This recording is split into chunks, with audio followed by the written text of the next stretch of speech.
ഹരേ കൃഷ്ണ. നമ്മളിനി ഇന്നത്തെ സത്സംഗത്തിൽ ഭഗവാന്റെ നാമകരണ മഹോത്സവത്തിൻ്റെ രംഗങ്ങളാണ് കാണാൻ പോകുന്നത്. നമുക്ക് മൂന്നാമത്തെ ശ്ലോകത്തിലേക്ക് കടക്കാം. യദുവംശാചാര്യത്വാൽ സുനിഭൃതമിതമാര്യകാര്യമിതി കഥയൻ ഗർഗോ നിർഗതപുളകശ്ചക്രേ തവ സാഗ്രജസ്യ നാമാനി. യദുവംശാചാര്യത്വാൽ,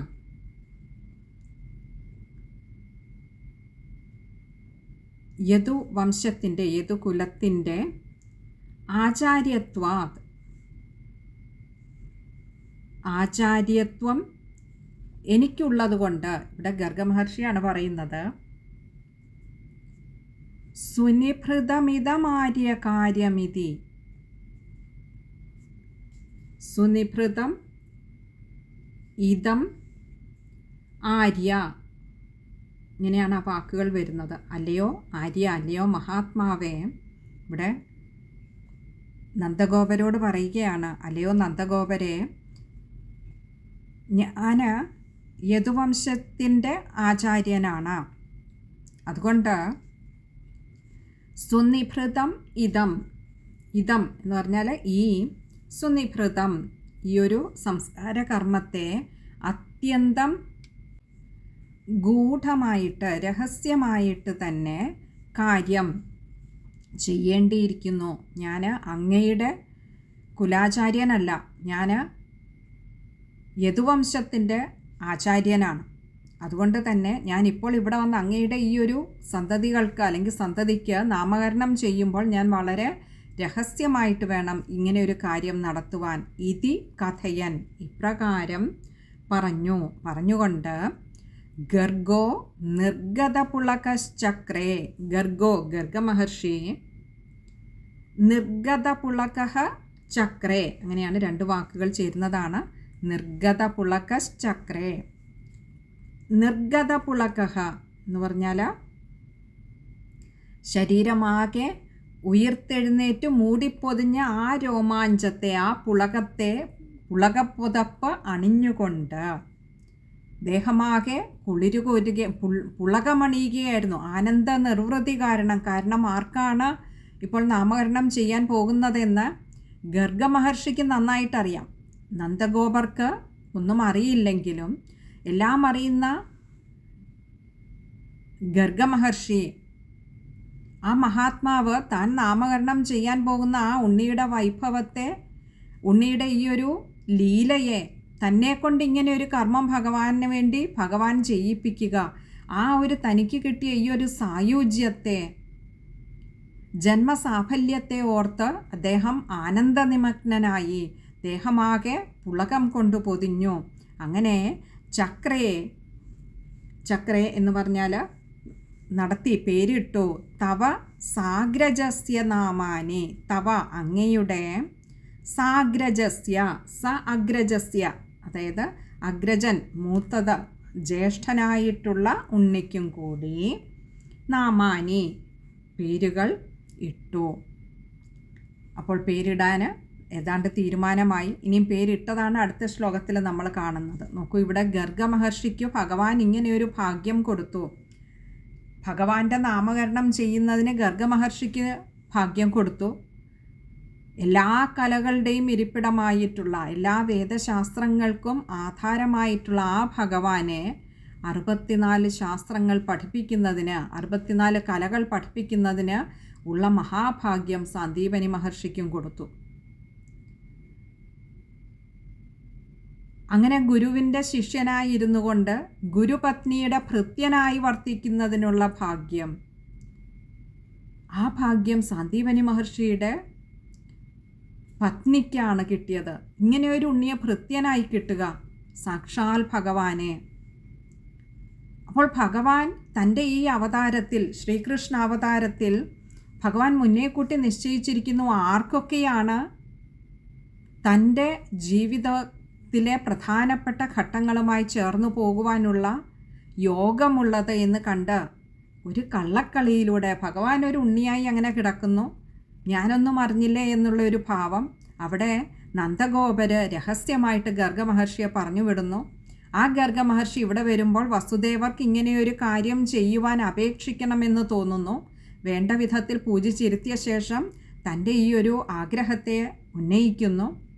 അപ്പോഴും ഞാൻ യദുവംശത്തിൻ്റെ ആചാര്യനായതുകൊണ്ട് തന്നെ ഈ ഒരു കർമ്മം അത്യന്തം നിഗൂഢമായി ഞാൻ നടത്തിത്തരാമെന്ന് പറയുന്നു. എന്നിട്ട് അങ്ങയ്ക്കും അങ്ങയുടെ ജ്യേഷ്ഠനായിട്ടുള്ള ആ രാമനുണ്ണിക്കും നാമകരണം ചെയ്യുന്നു.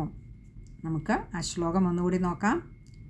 യദുവംശാചാര്യത്വാത് സുനിഭൃതമിതമാര്യകാര്യമിതി കഥയൻ ഗർഗോ നിർഗതപുളകശ്ചക്രേ തവ സാഗ്രജസ്യ നാമാനി. ശ്ലോകം വായിക്കുമ്പോൾ ശ്രദ്ധിക്കേണ്ട കാര്യം,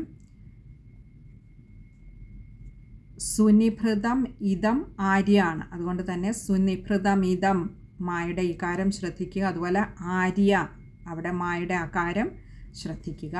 പിന്നെ കാര്യമിതി, കാര്യം ഇതിയാണ്, അവിടെയും ശ്രദ്ധിക്കുക. പിന്നെ നിർഗത പുളകശ്ചക്രേ, അത് കഴിയുന്നതും ചേർത്ത് തന്നെ വായിക്കുക. പിന്നൊന്ന് സാഗ്രജസ്യ, സ അഗ്രജസ്യാണ്, ജ്യേഷ്ഠനായിട്ടുള്ള ആ ഉണ്ണിയുടെയും എന്നുള്ള അർത്ഥം.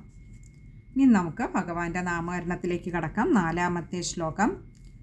കഥമസ്യ നാമ കുർവേ സഹസ്രനാംനോ ഹ്യനന്തനാംനോ വാ ഇതി നൂനം ഗർഗമുനീശ്ചക്രേ തവ നാമരഹസി വിഭോ.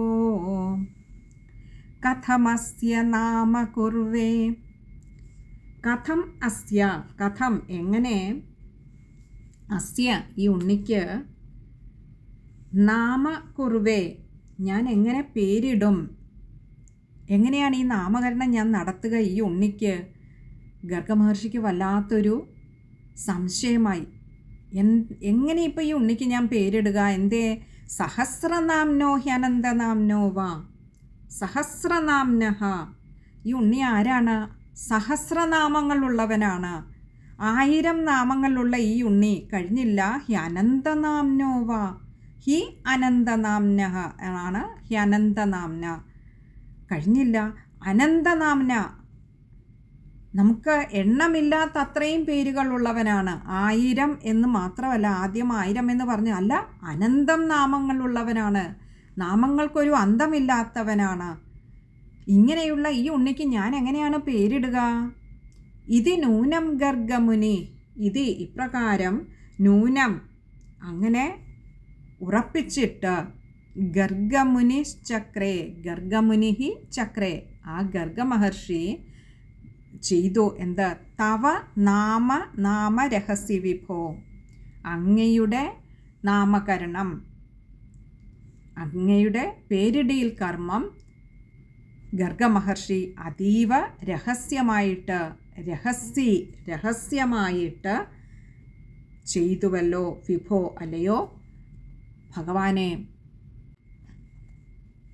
അപ്പോൾ ഇവിടെ ഗർഗമഹർഷിക്ക് അങ്ങനെയൊരു സന്ദേഹം ഉള്ളിൽ ഉണരുവാൻ കാരണം, ഗർഗമഹർഷിക്ക് നന്നായിട്ടറിയാം തൻ്റെ മടിയിൽ ഈ നാമകരണത്തിനായി കൊണ്ട് കിടത്തിയിരിക്കുന്ന ഈ കറുത്ത ഉണ്ണി ആരാണെന്നും എന്താണെന്നുമൊക്കെ നന്നായിട്ടറിയാം. അതുകൊണ്ട് തന്നെ 1000 നാമങ്ങളുള്ളത് എന്ന് ചിന്തിച്ചിട്ട് അടുത്ത നിമിഷം ഗർഗമഹർഷി പറയാണ്, അല്ല, അനന്തമായ നാമങ്ങളുള്ളത്. അങ്ങനെ ഒരു കാര്യം പറയാൻ കാരണം നമുക്ക് രാമായണത്തിലൊക്കെ നോക്കിയാൽ അറിയാം. അവിടെയും ശ്രീരാമചന്ദ്ര ഭഗവാനെ കുറിച്ച് പറയുമ്പോൾ പറയുന്നുണ്ട്, യാതൊന്നൊക്കെ പുരുഷനാമങ്ങളായിട്ടുണ്ടോ അതൊക്കെ അവിടുത്തേതാണ്, യാതൊക്കെ സ്ത്രീനാമങ്ങളായിട്ടുണ്ടോ അതൊക്കെ അല്ലയോ സീതാമാതാവേ ഇത് അവിടുത്തേതാണ്. അപ്പോൾ പുരുഷനാമങ്ങളായിട്ടുള്ളത് മുഴുവൻ ഭഗവാന്റേതാണെങ്കിൽ ഭഗവാന്റേതല്ലാത്തതായിട്ടുള്ള ഒരു പുരുഷനാമം ഇല്ല എന്നിരിക്കെ അനന്തമായ നാമങ്ങളുള്ള ഈ ഉണ്ണിക്ക് താൻ എന്താണിപ്പോൾ നാമകരണം ചെയ്യുക?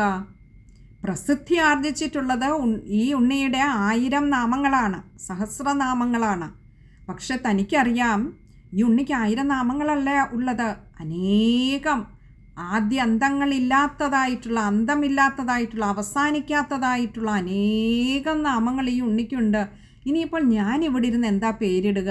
ഇതിൽ നിന്നൊന്നും എടുത്തിടേണ്ടതില്ലല്ലോ, ഇത് നേരത്തെ ഉള്ളതാണ്. അപ്പോൾ പിന്നെ ഇനി ഞാൻ പുതിയതായി ഈ ഉണ്ണിക്ക് ഇനി എന്താ പേരിടുക എന്നൊരു ആശയക്കുഴപ്പം ഗർഗമഹർഷിയുടെ ഉള്ളിലൂടെ കടന്നുപോയി. അപ്പോൾ ഇവിടെ ഉണ്ണിയുടെ പേരിടാനായിട്ട്, ഈ കറുത്ത ഉണ്ണിയുടെ പേരിടാനായിട്ട് യശോദാമ്മ ഉണ്ണിയെ കൊണ്ടുവന്നപ്പോൾ രോഹിണി ദേവിയും തൻ്റെ പുത്രനെയും കൂടി, ആ വെളുത്ത ഉണ്ണിയെയും കൂടി എടുത്തിട്ട് വരുന്നുണ്ട്. അത് നമുക്ക് അടുത്ത ശ്ലോകത്തിൽ കാണാം. അപ്പോൾ ഇവർക്ക് രണ്ടു പേർക്കും കൂടിയാണ് നാമകരണം ചെയ്യുന്നത്. നമുക്ക് ഈ ശ്ലോകം ഒന്നുകൂടി നോക്കാം. കഥമസ്യ നാമ കുർവേ സഹസ്രനാംനോ ഹ്യനന്തനാംനോ വാ ഇതി നൂനം ഗർഗമുനിശ്ചക്രേ തവ നാമരഹസി വിഭോ. ശ്ലോകം വായിക്കുമ്പോൾ ശ്രദ്ധിക്കേണ്ടതായിട്ടുള്ള കാര്യം കഥം അസ്യാണ്, മായുടെ ആകാരം ശ്രദ്ധിക്കുക. അതുപോലെ ഹ്യനന്തനാംനോ, ഹി അനന്താണ്, ഹ്യ എന്ന അക്ഷരത്തിന് ആകാരം കൊടുത്ത് വായിക്കുക.